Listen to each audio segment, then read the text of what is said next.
Essa parábola, como tantas outras, meus irmãos e irmãs, é preciso que nós tenhamos em mente que o objetivo de Jesus aqui é ensinar princípios, ensinar valores, ensinar aquilo que é fundamental no nosso relacionamento com Deus e no nosso relacionamento com aqueles que estão à nossa volta. Portanto, eu quero sugerir a você para que fique muito atento àquilo que Deus tem a falar ao seu coração nessa noite.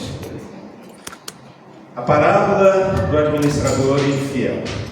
Diz assim o texto bíblico: Disse Jesus também aos discípulos: Havia um homem rico que tinha um administrador, e este lhe foi denunciado como quem estava a defraudar os seus bens. Então, mandando-o chamar, lhe disse: Que é isto que ouço a teu respeito? Presta contas da tua administração, porque já não podes mais continuar nela. Disse o administrador consigo mesmo: Que farei, pois? O meu senhor me tira a administração. Trabalhar na terra não posso, também de mendigar tenho vergonha. Eu sei o que farei. Eu sei. Para que quando for demitido da administração, me recebam em suas casas. Tendo chamado cada um dos devedores do seu senhor, disse ao primeiro: Quanto deves ao meu patrão? Respondeu ele: 100 cados de azeite. Então disse: Toma a tua conta, senta-te depressa e escreve 50. Depois perguntou ao outro: Tu quanto deves? Respondeu ele: 100 coros de trigo. Disse-lhe: Toma a tua conta e escreve 80. E elogiou o Senhor, o administrador infiel, porque se houvera atiladamente, porque os filhos do mundo são mais hábeis na sua própria geração do que os filhos da luz. E eu vos recomendo, das riquezas de origem iníqua fazei amigos, para que quando aquelas riquezas vos faltarem, esses amigos vos recebam nos tabernáculos eternos. Quem é fiel no pouco também é fiel no mundo, muito. E quem é injusto no pouco também é injusto no mundo, muito. Se, pois, não vos tornastes fiéis na aplicação das riquezas de origem injusta, quem vos confiará a verdadeira riqueza? Se não vos tornastes fiéis na aplicação do alheio, quem vos dará o que é vosso? Ninguém pode servir a dois senhores, porque há de aborrecer-se de um e amar o outro, ou se devotará a um e desprezará o outro. Não podeis servir a Deus e às riquezas. Vamos orar? Pai, rogamos-te agora, nesse instante, que o Senhor venha falar conosco, no nosso coração. Nós precisamos de alimento que venha de Ti, instrução Tua, ensino Teu. Assim, pedimos que o Senhor faça. Em nome de Jesus. Amém. Meus irmãos, como eu disse há pouco, esta e todas as outras parábolas que Jesus conta, e não são poucas, elas têm um objetivo: ensinar princípios para nós. Princípios esses que vão nos dar condições melhores, condições adequadas de nos relacionarmos, sobretudo, com Deus, com aqueles com os quais nós convivemos, é verdade, mas sobretudo com Deus. Então, eu quero começar pensando no seguinte, considerando o texto que nos apresenta aqui. Eu queria que você pensasse objetivo e muito brevemente em um empresário. E o que é que um empresário faz? Um empresário com maior ou menor recurso, todo empresário, independentemente de quem ele seja, ele vai tentar, com toda a sua capacidade, utilizar os recursos que ele tem na mão para conseguir mais recursos, e mais recursos, e mais recursos.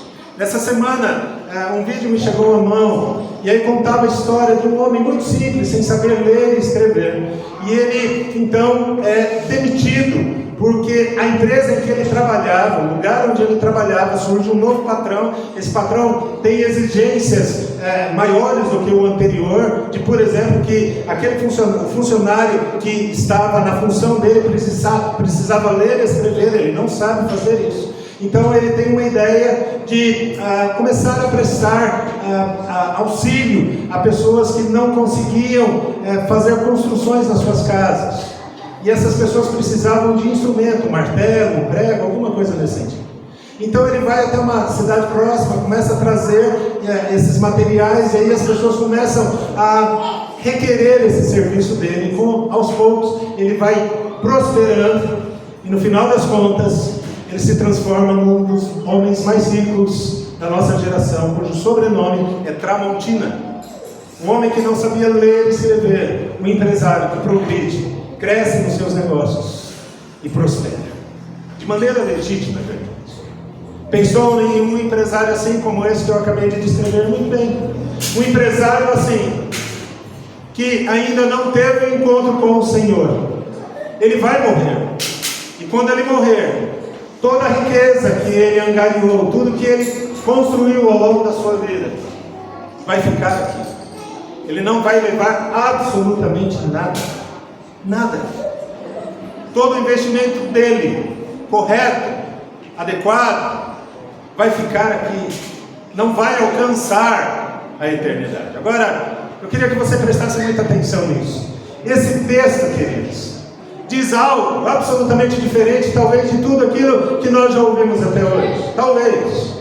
Esse texto vai nos dizer que é possível fazer investimentos concretos, de bens materiais, financeiros inclusive, cuja consequência e recompensa ocorrerá lá na eternidade. É possível fazer investimentos como esses que Tramontina fez. Entretanto, com o coração cheio de Deus, ser recompensado por esses investimentos feitos aqui, lá no céu, na eternidade. Talvez isso você não tenha ouvido até hoje, mas essa é a verdade que se apresenta aqui nesse texto. E eu quero convidar você a caminhar comigo ao longo dos versículos que estão sendo colocados aí nesta parábola, nessa história que Jesus constrói, que é, sobretudo, e eu queria que você observasse isso antes de qualquer outra coisa, é uma história contada aos seus discípulos. Veja o versículo 1. Disse Jesus também aos discípulos. Portanto, não é qualquer pessoa ou uma grande multidão com quem Jesus vai falar aqui e agora, para que qualquer pessoa pudesse ser abençoada. Não, é algo exclusivo para os seus discípulos, para homens e mulheres que já têm um relacionamento com o Senhor, e talvez nessa noite, se você ainda não tem, você passe a ter. E eu quero desafiar você a nessa noite entregar o seu coração ao Senhor, depois daquilo que você ouvir aqui, depois daquilo que Deus falar no seu coração nessa noite. Entretanto, ouça, antes de tudo, é um discurso feito pelo Senhor para os seus discípulos, para que esses discípulos, como você e eu, pudéssemos ter um relacionamento ainda mais adequado, correto com o Senhor e com aqueles que estão à nossa volta. Alguns princípios apresentados aqui, e eu gostaria que você me acompanhasse nisso. O primeiro princípio está aí no versículo 1. Nós precisamos ser bons administradores, ou seja, bons mordomos daquilo que Deus confia nas nossas mãos. E eu queria chamar a atenção inicialmente sua aqui para o fato, meus irmãos, que esse personagem apresentado aqui, esse administrador, esse mordomo, é exatamente o inverso daquilo que Jesus quer que eu e você sejamos. Ele está mostrando um exemplo aqui daquilo que é exatamente o contrário, o verso da moeda daquilo que eu e você precisamos ser. Deixa eu dizer algo aqui. Há muitos anos atrás, uma pessoa muito próxima a minha, dentro de um contexto, na conversa que tínhamos ali, eu disse a ele, eu disse com toda a franqueza do meu coração, eu disse a ele: olha, eu aprendo com você aquilo que eu não posso ser. Eu aprendo com você aquilo que eu não posso ser, aquilo que eu não devo fazer, eu aprendo com você. Eu quero chamar a sua atenção nessa noite, meus irmãos, para você fazer algo parecido aqui. Nós vamos olhar para esse personagem e nós vamos aprender com ele aquilo que nós não devemos fazer, aquilo que nós não devemos ser. Jesus está nos chamando a atenção para sermos e fazermos exatamente o contrário daquilo que esse homem está fazendo. E portanto, o primeiro princípio é sermos bons administradores, ou seja, bons mordomos daquilo que Deus confiou a nós. Veja o versículo 1 que diz o seguinte: havia um homem rico que tinha um administrador, e este lhe foi denunciado como quem estava a defraudar os seus bens. Este administrador, esse mordomo, alguém que cuidava daquilo que não era seu, mas do outro, de um chefe seu, de um patrão seu, de um dono de todas as coisas ali, este homem estava defraudando, estava roubando, estava mentindo. Ele não estava cuidando bem daquilo que foi confiado a ele. Agora eu gostaria que você observasse isso. Eu e você, discípulos do Senhor, nós também somos mordomos e administradores daquilo que Deus tem nos dado diariamente para cuidar. É ou não é? Somos exatamente isso que a palavra de Deus está apontando aqui como uma característica no relacionamento que temos com Ele. Nós somos administradores, atenção, nós não somos donos daquilo que há nas nossas mãos. Nós não somos, talvez você já tenha ouvido isso, portanto mais uma vez você ouve, e se você não ouviu a primeira vez, você está ouvindo, eu gostaria que você guardasse isso no seu coração. O que você tem no seu bolso, na conta lá no banco, na garagem do seu carro, é quando você entra às portas de uma propriedade que você chama de sua, a escritura está no seu nome, não é seu, não é sua, é do Senhor, e Ele te deu para você cuidar.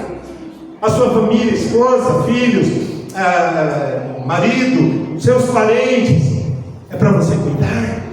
Não é seu, Deus te deu, Deus deu para você cuidar e cuidar bem disso.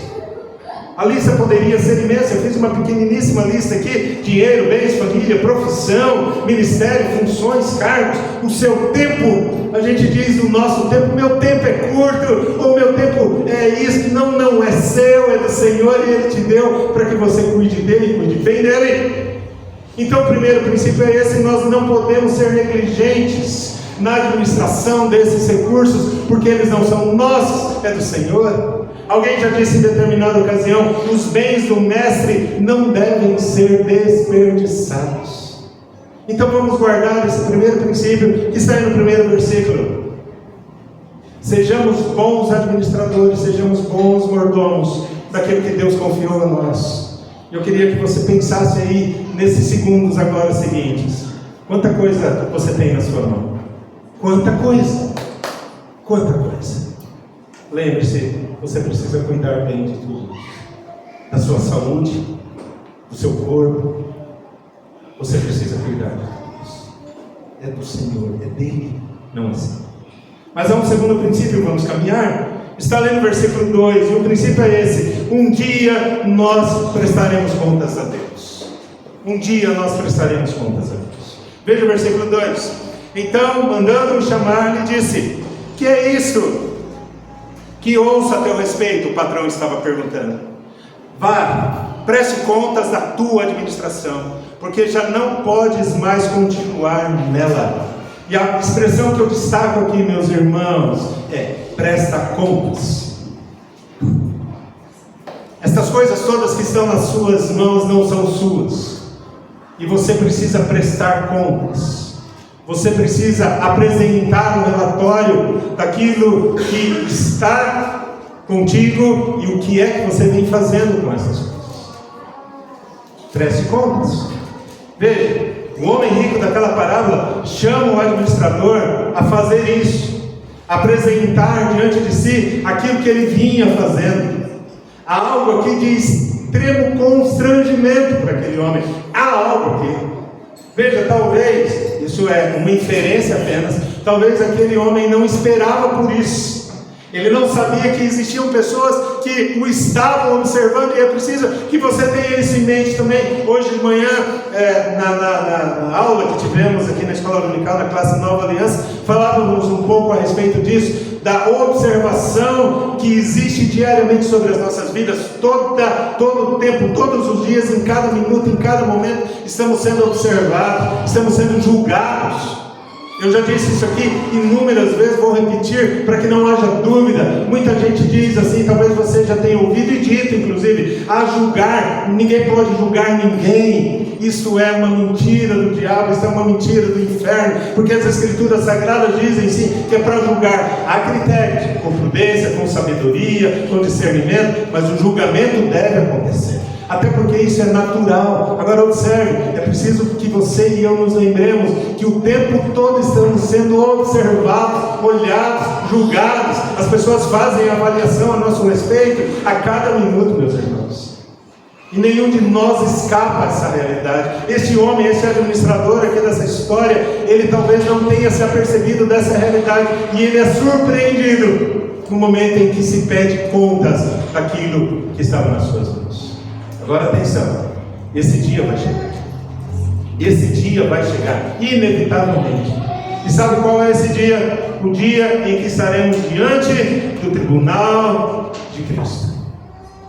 Eu disse tribunal. Não é algo menor do que isso. Eu não sei se você já esteve num momento diante de um juiz. Houve uma situação, alguns anos atrás, em que eu precisei estar diante de um juiz. E é uma situação difícil. Agora, imagine você estar diante daquele, observe isso, daquele que é o dono dessas coisas todas que estão na sua mão. E agora esse dono é o juiz. Ele é o próprio juiz, dono e juiz, estará ali diante de você, e você vai ter que prestar contas dessas coisas. Romanos capítulo 14, versículo 10 diz: todos compareceremos diante do tribunal de Deus. 2 Coríntios 5,10 diz o seguinte: importa que todos nós compareçamos perante o tribunal de Cristo, para que cada um receba segundo o bem ou o mal que tiver feito. As consequências das nossas ações, dos nossos pensamentos, daquilo que fizemos com o que estava nas nossas mãos, será, atenção, cobrado. E cobrado pelo dono dessas coisas, cobrado pelo juiz que tem poder e que é justo para julgar. Um dia isso chegará. Um dia isso acontecerá. E é preciso que nós estejamos preparados. Portanto, o primeiro princípio é cuidar bem daquilo que está nas nossas mãos. Foi dado por quem? Por Deus. Cuidar bem dessas coisas. Segundo princípio, sejamos preparados para aquele dia em que nós seremos julgados e estaremos precisando prestar contas. Precisamos estar preparados para esse dia. Mas há um terceiro princípio muito importante aqui, entre os versos 3 e 7. É preciso, terceiro princípio, focar nos interesses do reino de Deus. Olhe para mim isso aqui antes de lermos novamente o versículo. Há uma tendência, meus irmãos, e a gente precisa ter consciência disso. Há uma tendência de nos interessarmos mais por nós mesmos do que pelos outros, ou mesmo por Deus. Essa é a tendência. A tendência do umbigo, que é o mais bonito, é o nosso. O mais necessitado é o nosso. Basta você lembrar dos momentos em que nós oramos, não é assim? Vamos orar, vamos orar, vamos orar, vamos orar. E aí começamos a orar, e a tendência é focar em quem? Em nós, nas nossas necessidades, nos nossos anseios, nos nossos projetos, nas nossas coisas, nos nossos interesses. Mas a palavra de Deus vem e abre os nossos olhos para uma realidade que muitas vezes nós não nos apercebemos. E nos voltamos tanto para nós, colocamos os nossos olhos tanto em nós mesmos, que esquecemos daquilo que as Escrituras Sagradas dizem, que o nosso foco deve estar em Deus, e os nossos interesses devem estar no reino de Deus. O que é que diz Hebreus capítulo 12, versículo 2? Olhando firmemente para o autor e consumador da nossa fé, olhando firmemente para lá, para Ele, não para nós. Observe, os nossos interesses são legítimos, é verdade. As nossas necessidades, elas são reais, é verdade. Mas o foco não deve permanecer aí, o foco deve estar lá. Veja, o mordomo aqui do texto era alguém que cuidava de si mesmo. Veja os versos 3 a 7 comigo. Disse o administrador consigo mesmo, ele olha para si e pensa consigo: que farei, pois o meu senhor me tira da administração? Então surge uma situação que o pega de surpresa, e ele começa a pensar em quem aqui, meus irmãos? Nele. Ele está pensando nele, o que eu vou fazer agora?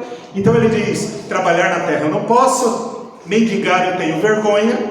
Então ele diz no verso 4: eu sei o que eu vou fazer, para que quando for demitido da administração, me recebam em suas casas. E aí então ele chama alguém, devedor lá do patrão dele e diz: quanto você deve? A pessoa pergunta: eu devo 100. Ele diz: escreve 50. Aí chama mais alguém e diz: quanto você deve? Eu devo 100. Ele diz: escreve 80. E o camarada diz: joia. E aí veja o que o versículo 7 diz: depois perguntou ao outro: tu quanto deves? Ah, tá, é o que eu disse há pouco aqui.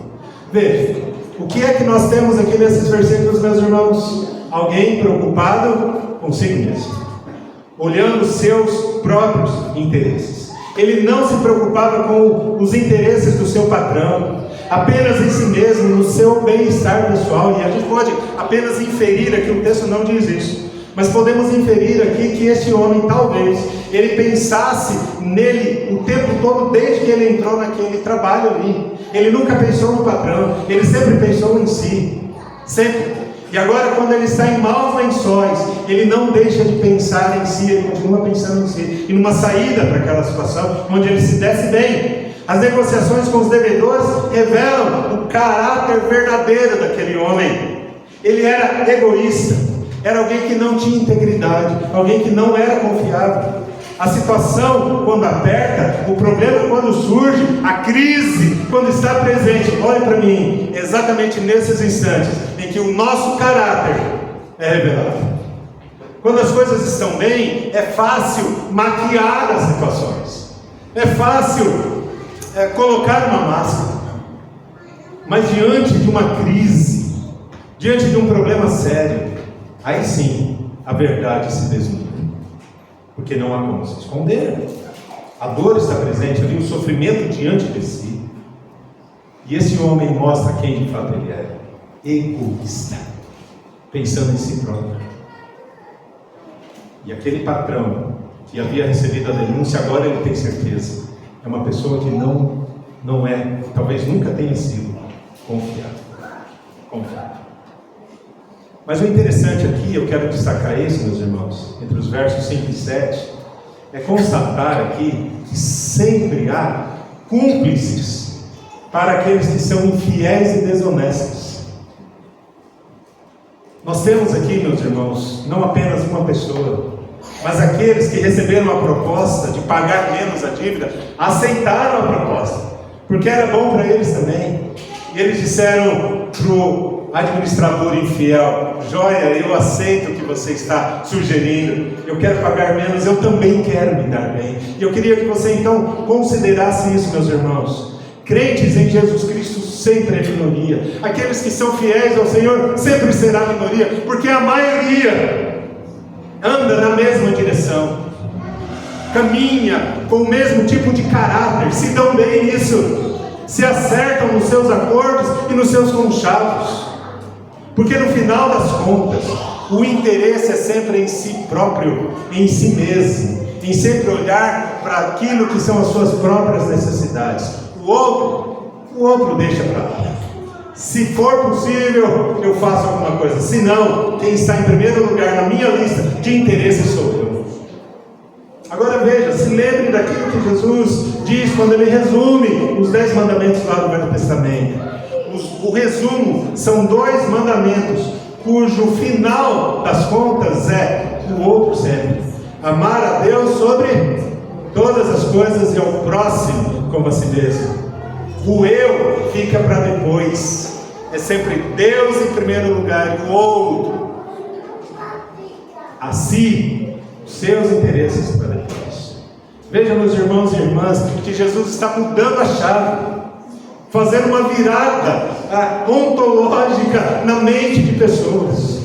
Quando o hábito, o costume, o natural é pensar em si, Jesus vem e diz: não é assim. O interesse é daquele que é o dono de todas as coisas, e é para ele que você deve estar voltado, e é para ele que você deve fazer todas as coisas. É para ele.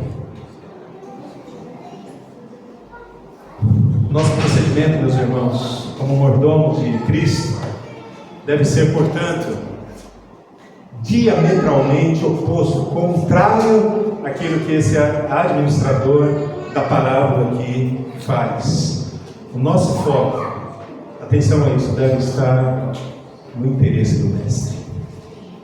Nós vamos caminhar mais um pouquinho, versículo 8. um outro princípio que vai começar a apontar a resposta daquela pergunta inicial: como é possível fazer investimentos concretos em de bens materiais, de financeiros, aqui nessa terra, e sermos recompensados na eternidade, num ambiente completamente diferente desse que é hoje?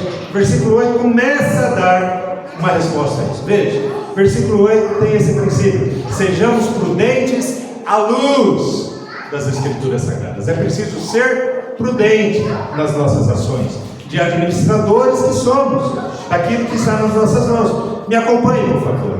O próprio patrão do administrador, é muito interessante a gente ver o que está aí no versículo 8, meus irmãos, porque esse versículo 8, olhe para mim, muitas vezes dá um nó na nossa cabeça.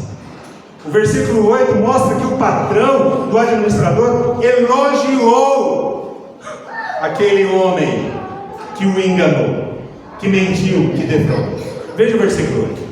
E elogiou o Senhor, o administrador infiel, porque se houver atiladamente, porque os filhos do mundo, agora vem a explicação, os filhos do mundo são mais hábeis na sua própria geração do que os filhos da luz.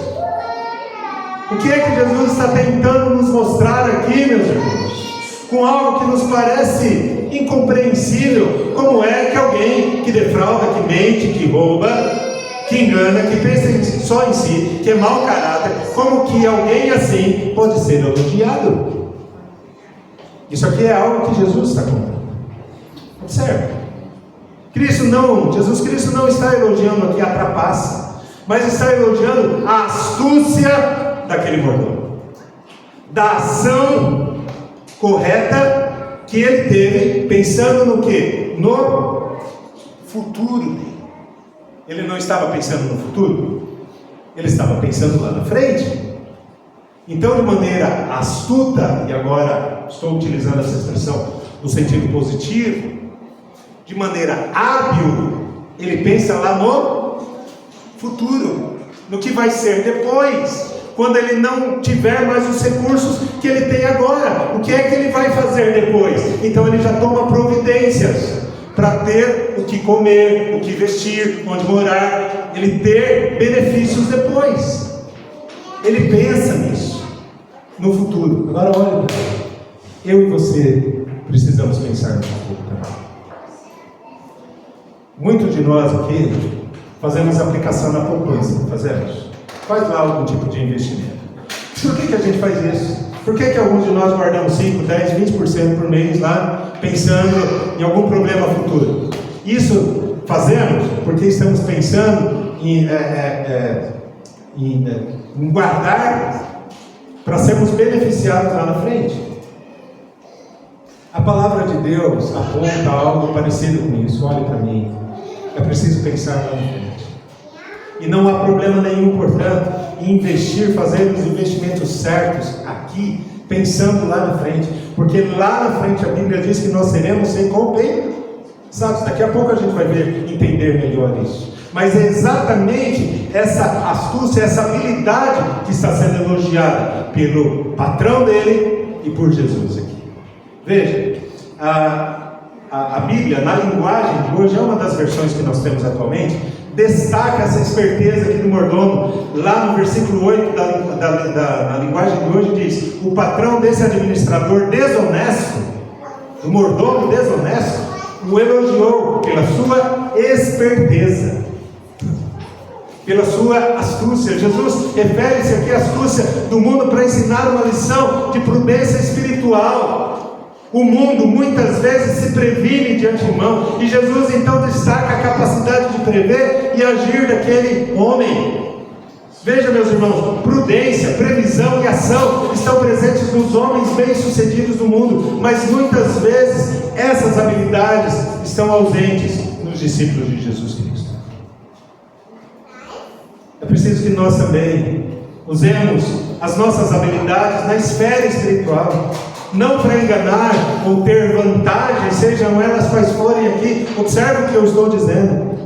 Você tem habilidade, você tem capacidades, você tem recursos, não utilize esses recursos para as vantagens momentâneas aqui, mas utilize esses recursos, e a gente vai ver agora a seguir, de maneira correta, para ter uma recompensa lá no céu, para ser recompensado lá. Será que estamos entendendo isso? Veja,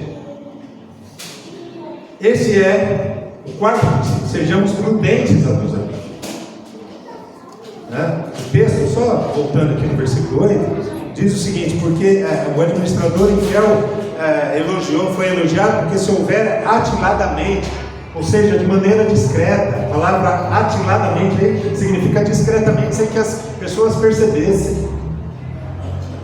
Então é isso que está sendo elogiado, a preocupação com o futuro, essa é a preocupação.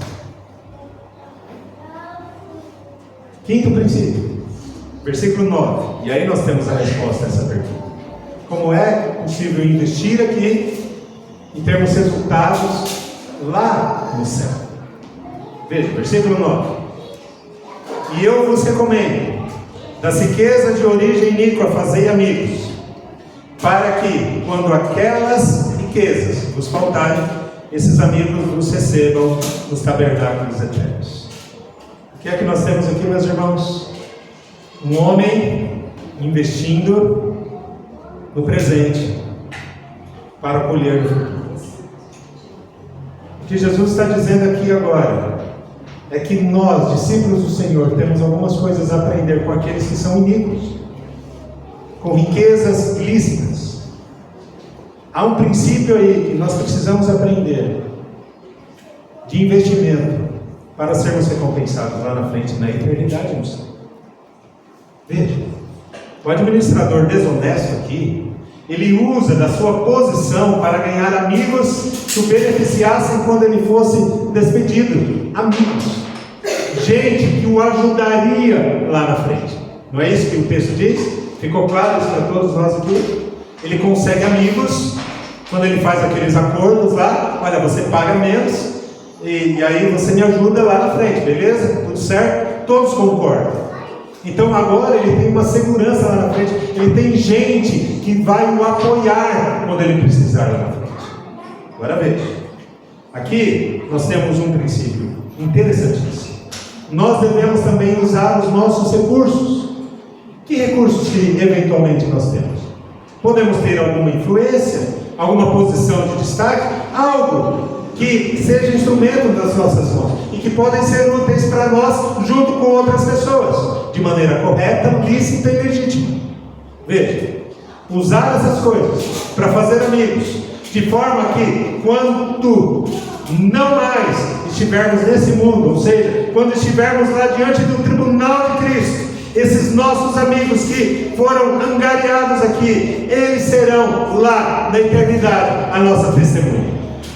Essas pessoas, diante do tribunal de Cristo, vão dizer ali: olha, Daniele, Paulinho, e assim, essas pessoas foram fiéis ao Senhor, essas pessoas me ajudaram quando eu precisei, essas pessoas estenderam a mão, foram resilientes comigo quando eu precisei, estiveram junto comigo. Olhe para mim, meus irmãos, nós, lembre-se disso, nenhum de nós levará dinheiro para a eternidade, nenhum de nós levaremos bens para lá. Portanto, o nosso maior investimento é em pessoas, em seres humanos, porque são esses seres humanos, são essas pessoas que servirão de benefício, de testemunha, que vão nos beneficiar quando estivermos lá na eternidade. Será que está ficando claro isso? É aí que o investimento deve ser feito. É aí que o investimento deve ser feito. Os mordomos de Deus terão vantagens através dos seus amigos, por terem usado de maneira prudente os seus recursos, ou seja, investido tais recursos de maneira correta. Agora olhe para mim, nós já estamos caminhando para o final. Você tem talentos, talvez você tenha dinheiro, você tenha recursos, você tem uma série de instrumentos e benefícios enfim, recursos nas suas mãos, cujo investimento desses recursos devem ser feitos, sobretudo, em pessoas, em gente. Fazendo esse investimento, a recompensa alcançará você e eu na eternidade. Versos 10 e 11 mostram um penúltimo princípio. Sejamos fiéis para sermos recompensados na eternidade. Fidelidade a Deus. O critério para administrar pequenas coisas é o mesmo para administrar grandes coisas. O texto diz lá no verso 10 o seguinte: quem é fiel no pouco, também é fiel no muito. Quem é injusto no pouco, também é injusto no muito. Se, pois, não vos tornastes, versículo 11, fiéis na aplicação das riquezas de origem injusta, quem vos confiará a verdadeira riqueza, se não vos tornastes fiéis na aplicação do alheio? Quem vos dará o que é vosso? Observe, nós devemos ser fiéis, honestos na administração dos recursos materiais deste mundo, para que os recursos espirituais nos sejam confiados. Não sei se está ficando claro isso, meus irmãos, mas a ideia aqui, básica, é como de uma criança, de um menino que está sendo ensinado a uma administração de maior valor. O que é que pesa mais, os bens materiais ou os bens espirituais? A resposta correta é os bens espirituais, aquilo que é espiritual. Mas para aprender a administrar as coisas espirituais, Deus nos dá o privilégio de maneira didática a cuidar daquilo que é material, que é menor, as coisas menores. Então Deus diz: se não consegue cuidar das coisas menores, não vai conseguir cuidar das coisas maiores. E quais são as coisas menores nesse sentido? Família, a conta na poupança, o seu automóvel, a sua casa, o seu talento. É preciso aprender a administrar essas coisas, de maneira que Deus seja glorificado e agrade ao Senhor. Na medida que aprendemos a cuidar dessas coisas, nós começamos a aprender a cuidar das coisas espirituais no nosso relacionamento com Deus também. Lembre-se daquilo que Jesus alertou à igreja lá de Esmirna: ser fiel até a morte, e dar-te-ei a coroa da vida. Vamos caminhar para o último princípio, versículo 13. Diz lá o seguinte: ninguém pode servir a dois senhores, porque há de aborrecer-se de um e amar o outro, ou se devotar a um e desprezar ao outro. Não é possível servir a Deus e as coisas. E aí nós temos o último princípio. Olha para mim, instante. A Bíblia diz, meus irmãos, meus amados em Cristo, a Bíblia diz que a raiz, ouça as Escrituras Sagradas, a raiz de todos os males é o amor do... Vamos falar juntos isso? A raiz de todos os males é o amor do dinheiro. Não é à toa que as Escrituras Sagradas apontam para isso. Dinheiro brilha diante de nós. É uma tentação das mais terríveis, se não for a mais. Há vários tipos de tentação e a gente poderia listar aqui. Mas certamente a pior de todas, a mais intensa, chama-se dinheiro. E aí Jesus vem e diz: não é possível servir a Deus e o dinheiro ao mesmo tempo. Mas quando a gente pensa em dinheiro, a gente pensa nos nossos interesses, voltando lá no início. Eu quero ter dinheiro para ter isso ou aquilo. Não é ilegítimo querer ter. É legítimo. É um desejo legítimo, em determinado nível saudável. O problema está quando se ultrapassa o limite. E quando o dinheiro passa a ser a razão da existência. Quando isso ocorre, se você ou eu temos consciência disso, de que o dinheiro está sendo um obstáculo, é preciso olhar para esse texto e diante do Senhor pedir perdão. Jesus está nos dizendo: não é possível, à luz dessa história de um administrador infiel que olhava para os seus próprios interesses, olhando para os recursos que ele angariou ao longo do tempo e que agora ele ia perder, e de maneira terrível, por baixo dos panos, atiladamente, sem ninguém saber, pensa no futuro de maneira ilegítima, para continuar a ter recursos. Senhor vem e diz: nós não podemos ser como esse homem, como esse administrador. Os recursos que eu dei a você, inclusive o dinheiro, deve ser para a minha glória, para a exaltação do meu nome, para a minha honra. Será que somos capazes de compreender isso nessa noite? E capazes talvez de sairmos daqui hoje, meus queridos, com a convicção de que todo o dinheiro que eu tenha, mais ou menos, não importa. Porque no final das contas, é o versículo 13 quem aponta a razão pela qual essa história está sendo contada. É a dúvida entre servir a Deus e servir a nós mesmos, em fazer a vontade de Deus e a nossa vontade.